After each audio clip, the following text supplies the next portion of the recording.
Hi everybody, welcome back to AP Psychology with me, Miss Baines, your teacher, where you're able to pause and rewind me as I deliver you your latest content. So go ahead and grab those colored markers, a nice comfy space, and of course, don't forget those ever important binders that go in lockstep order. This video called Unit 7, Video 9, Trait Theory on pages 17 and 18. I'll see you on the other side.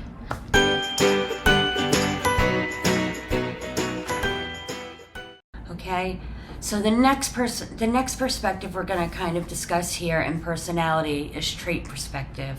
It's a really simple one because it says that our personality is compiled, right? A compilation of a bunch of traits, and that we need to really define what does that word trait really mean. Okay, so a trait is a tendency to respond in a certain way in many different kinds of situations. So the trait stays constant. So trait theorists believe that every trait applies to all people, and that trait can be measured. So what they're saying here is that everyone has a certain degree of every single trait. So for instance, an extrovert, we would measure how outgoing somebody was. An introvert would be a trait, and you would measure how shy the person was to themselves, right? You're either way over here to be extroverted or way over here to be introverted, and you can be anywhere on the spectrum. It's a continuum, right? We all lie somewhere on a bunch of these different continuums. Trait theorists also look for connections between individual behaviors. So they often ask what behaviors go together. So this unit is very heavy with names. Make sure you know them all. Gordon Albert is a big name for this unit, or of trait theory in particular. So he describes personality in terms of fundamental traits or characteristic patterns of behavior or dispositions to feel or act in certain ways. So someone's trait, again, is a constant. It determines how someone's going to react in a particular given situation. He identified three main types: the cardinal, the central, and the secondary. Let's talk about these. So cardinal, think of like that's the big one, right? The big red bird, the cardinal. That's the characteristic that's so important that a person is identified by. So for instance, Ebenezer Scrooge from A Christmas Carol would be very stingy, very cold-hearted, and that's who he is at his core, right? It's not always super easy to define all people or all individual by these traits, right? Because we all have a bunch of them. Someone who doesn't know you extremely well, they're more of an acquaintance, maybe could tell you what they see when they talk to you. Okay, so maybe somebody that you don't really talk to in one of your classes, you could maybe go up to them and ask them, say, hey, what do you think my central traits are?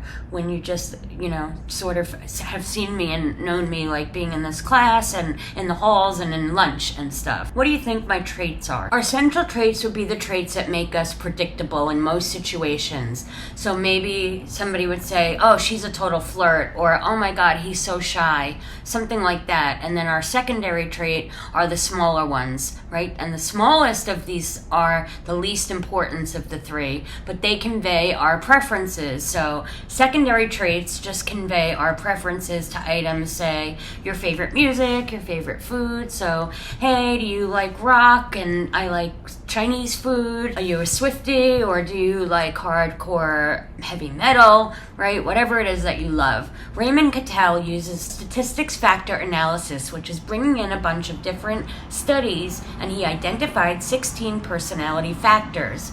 He abbreviated 16PF, that he believed that made up the building blocks of each individual's personality. He said that everyone has the same 16 characteristics, just with varying degrees. Then there's are saying that there are a continuum, but there's two basic dimensions of personalities rated on a continuum. So there's extroversion versus introversion. Extroversion being sociable, outgoing, active, and lively on one end of the continuum. Introversion being thoughtful, reserved, quiet, and most would say that you're pretty shy. And then there's this emotional stability here versus instability. So emotional stability is easygoing, relaxed, well-adjusted, even-tempered, easy to talk with other people. Emotionally unstable is moody, anxious, restless, often seen as very drama-filled. You know the type. They got their fists up and where they're ready to fight. So they saw this like a continuum, these dimensions, right?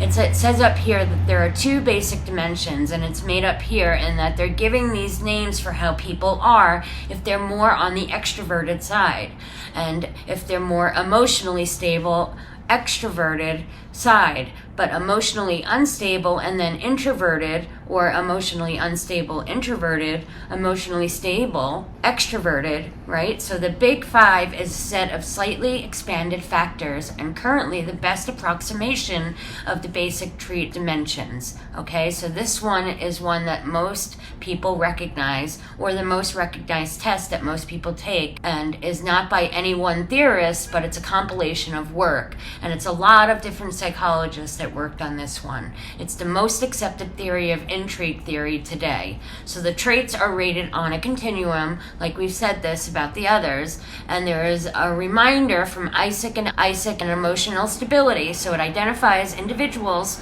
who experience things relatively easy without getting too upset. The opposite is emotional instability, also called neuroticism, being constantly angry or worried all the time or complaining all the time, and they tend to look for the bad rather than the good. Extroversion versus introversion, right? It's a continuum. Every single one associates with talkativeness, being energetic, the opposite of introversion, being shy and cautious. And then there's agreeableness. This involves being sympathetic, cooperative, kind, trusting, good-natured on one end of the spectrum, and then antagonistic being on the other part of the spectrum, being abrasive, acerbic, irritable, suspicious, jealous on the other end. Finally, there's openness, right? Openness to experience is described by people who are open-minded, willing to try intellectual experiences, right? Their intellectual curiosity is high. They're creative. They can talk about anything, right? And get deep about it. And you can see how they feel about people. The opposite is resistance to new experience. Okay, being more reserved on new things, unimaginative, and not very spontaneous. The last one is conscientiousness. This identifies individuals who are dutiful, dedicated to completing tasks. They're organized, they're responsible, okay? They are conscientious. The opposite is impulsiveness. This includes tendencies such as carelessness, giving up too easily, being irresponsible, disorganized, those sorts of things. So then, how do we measure these trait theories? Like, how do trait theories measure personality? Then, okay, so let's say we have these inventories. This is the ones when you think to yourself, I'm going to take a personality test, right? And you're online and you're doing a personality inventory of trait theory. So it's used to assess traits. Their questionnaires are on people who respond to a wide variety of items covering feelings and behaviors, and is most used in research inventory. The one used most is the MMPI, is the Minnesota Multifaceted Personality Inventory. It's been developed to identify abnormal personality tendencies. It is used largely even today. So it is used also to find mental illness and identifying some difficulties in people's behavior. They score it objectively, meaning it's not a projective test like the Rorschach or the TAT, thematic apperception test. It doesn't take someone's interpretation. There's a formula, okay? There's a formula. So remember how objectivity does not equal validity. Some people have learned how to fool the test, okay? So our personalities are either stable, or does it change? Is our personality consistent? Or does it change depending on the situation, right? Traits appear to remain constant over time and across situations. For instance, something like shyness. You're more shy in maybe around your peers, but when you're around people who are younger than you, maybe you're very outgoing. Okay, our behaviors can change around different groups of people, right? It's not always completely predictable.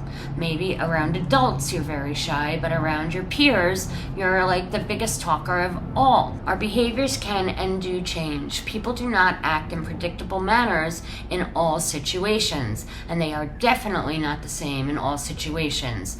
So when one's average personality as a whole is pretty predictable, but not completely, and that would be kind of what the critique would be for this trait theory.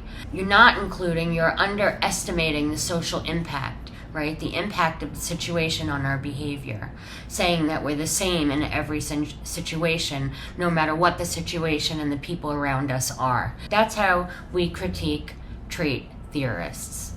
Okay? That's all I have for you today. Bye now.